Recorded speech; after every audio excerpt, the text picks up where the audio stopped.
अभी जो हम लोग एरर पढ़ने वाले हैं, एरर जो है हमारी जो मेजरमेंट करते वक्त जो मिस्टेक्स हो सकती हैं उसको थोड़ा सा एनालिसिस किया हुआ है। दो तरीके के एरर जो है पाए जाते हैं। एक क्या होगा, सिस्टमैटिक एरर। कौन सा है? Systematic error.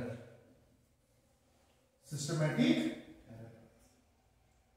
सिस्टमैटिक एरर में अब ध्यान देना, एरर लिखा हुआ है, सिस्टमैटिक का स्पेलिंग भी गलत हो सकता है, तो स्पेलिंग आप लोग ध्यान रखिएगा। समझ में आ रहा है? ठीक है।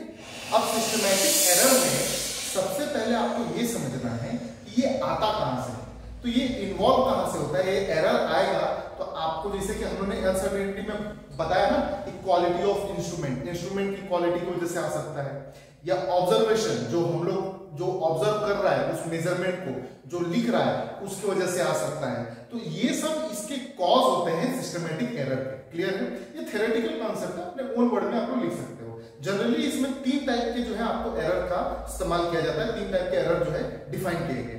सबसे पहले एरर का नाम क्या दिया हुआ है आप लोगों को?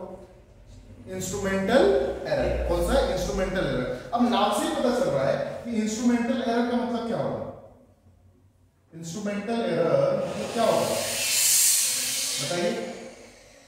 दिस अराइजेस, किस वजह से अराइज होता है?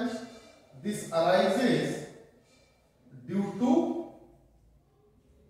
Fault of instrument.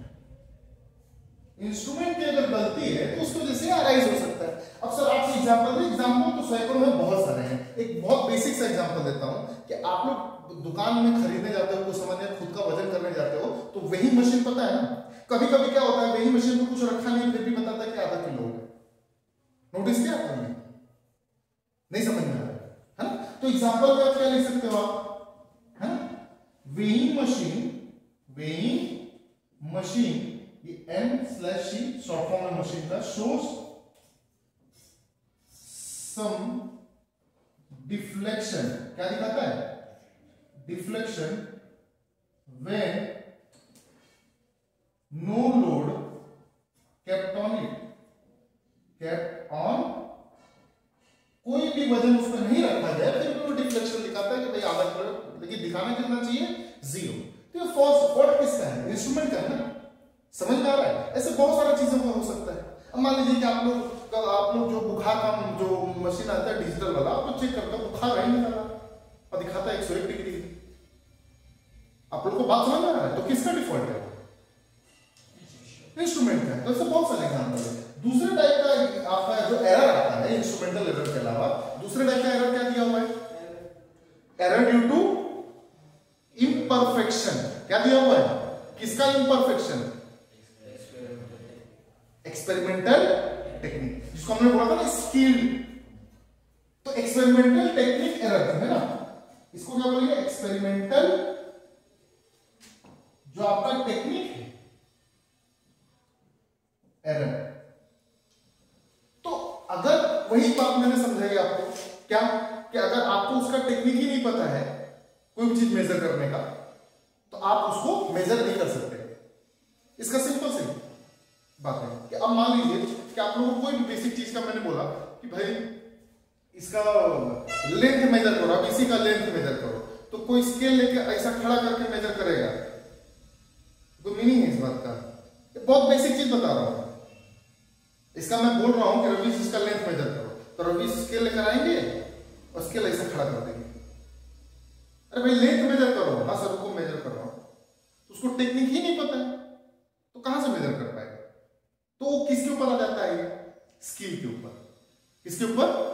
स्किल ही उसको नहीं है, उस बात का उसको जानकारी नहीं कि भाई कि इसको ऐसे मेजर करते हैं, लेंथ ऐसे मापते हैं। आपको बात समझ में आ रही है?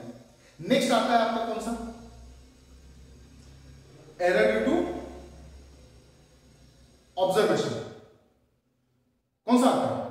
ऑब्जर्वेशन। ऑब्जर्वेशन मतलब क्या होता है? मान लीजिए कि 4 लोग आप लोग एक्सपेरिमेंट कर रहे हो, बराबर? क्या कर रहे हो? एक्सपेरिमेंट परफॉर्म कर रहे हो, है ना? तो आप लोग जब भी ग्रुपिंग में जब एक्सपेरिमेंट परफॉर्म करते हो, और कॉलेजेस में आप लोग ग्रुप में ही परफॉर्म करोगे, तो एक आदमी क्या करता है, उसकी सारी चीजों को जो है ना, मतलब पूरा जो भी जैसा सीक्वेंस है वैसा वैसा वैसा वैसा रख देता है। दूसरा आदमी क्या करता है? दूसरा आदमी उसको क्या करता है? परफॉर्म करने जाता है। तीसरा आदमी क्या करता है? वो ऑब्जर्व करता है। चौथा आदमी लिखता है। अब मान लीजिए यही सब सीक्वेंस वाइज स्टार्टिंग में 3 सारी चीजें जो है सेम है, लेकिन लास्ट वाला आदमी जो है तीसरे चौथे वाला आदमी जो है वो अगर बराबर ना हो तो दिक्कत हो जाएगा। कैसे सर? अगर मान लीजिए कि वो सब एक्सपेरिमेंट सामने वाला परफॉर्म कर रहा है, वो सही कर रहा है, उसको टेक्निक भी पता है, उसने इंस्ट्रूमेंट भी बराबर, ये दोनों एरर का सब निवारण हो गया है। अब तीसरे और चौथे में मान लीजिए उसने ऑब्जर्वेशन गलत किया है। क्या किया है? अगर ऑब्जर्वेशन गलत है तो वो लिखेगा भी, सामने वाला को बताएगा जो है, लिखेगा भी गलत। तो ऑब्जर्वेशन अगर आपका गलत है तो आपको प्रॉब्लम आएगा। तो एक ऑब्जर्वेशनल एरर बोलते हो, आपको टेक्स्ट बुक में क्या नाम दिया हुआ है? Personal error. उसका ऑब्जर्वेशनल एरर भी बोलते हैं। क्या बोलते हैं? ऑब्जर्वेशनल। नहीं समझ में आया? हाँ, कुछ डाउट? पहले पढ़ा ये किस वजह से होता है एरर, समझ में आया? ऑब्जर्वेशन की वजह से होता है ना? क्लियर है ना? और एक सिस्टमैटिक एरर में ये 3 होते हैं, और दूसरे टाइप का जो एरर होता है वो आता है रैंडम एरर। क्या होता है? रैंडम एरर ये होता है, मैं आपको वर्बली बता देता हूं कि आप लोगों ने ये सारी चीजें, कमियां जो है सिस्टमैटिक एरर को आप कम भी कर सकते हो। कैसे? इंस्ट्रूमेंट अच्छा रख के कर सकते हो आप, जो है एक्सपेरिमेंटल टेक्निक जो है, बहुत समझदार आदमी जो है, पढ़ा लिखा आदमी को रख सकते हो। और ऑब्जर्वेशनल एरर मतलब जो है, आप लोग जो भी आदमी जो ऑब्जर्व करने वाला रहेगा, लिखने वाला रहेगा, उसको आप बोल सकते हो आपको ध्यान से लिखना नहीं तो गड़बड़ हो जाएगा। मतलब ये सारी चीजें आप कर सकते हो, लेकिन बाद में एक और रहता है रैंडम एरर। मतलब ये सारी खामियों को आप खत्म करके भी रैंडम एरर जो है प्रॉब्लम देते हैं। अब रैंडम एरर क्या हो सकता है? जिसका आपके ऊपर कोई भी, मतलब आप जो है उसके ऊपर कोई भी आप लगाम नहीं लगा सकते। आप चाहोगे भी कि मैं चौकन्ना हो जाए, बराबर से मापना है, बराबर से देखना है, वो सब आप खुद से कर सकते हो। समझ में आ रहा है? स्किल वाले पर्सन स्किल नहीं, जो नहीं है वो स्किल बन सकते हैं, लेकिन ये जो एरर है किसी को बिन बुलाए जैसा है। अब कैसे सर? टेम्परेचर का कंट्रोल आपके हाथ में है, एटमॉस्फेरिक प्रेशर आपके हाथ में है कंट्रोल करना, वोल्टेज सप्लाई आपके हाथ में है। ये सब एरर कुछ भी हो सकता है। आप लोगों को बात समझ में आ रहा है? नहीं आ रहा है? तो ये सब जो एरर होते हैं किसमें आता है? Random error. वो जो एक्सटर्नल पढ़ा था ना अनसर्टेनिटी वाले में, एक्सटर्नल वाला, ये वही सब है।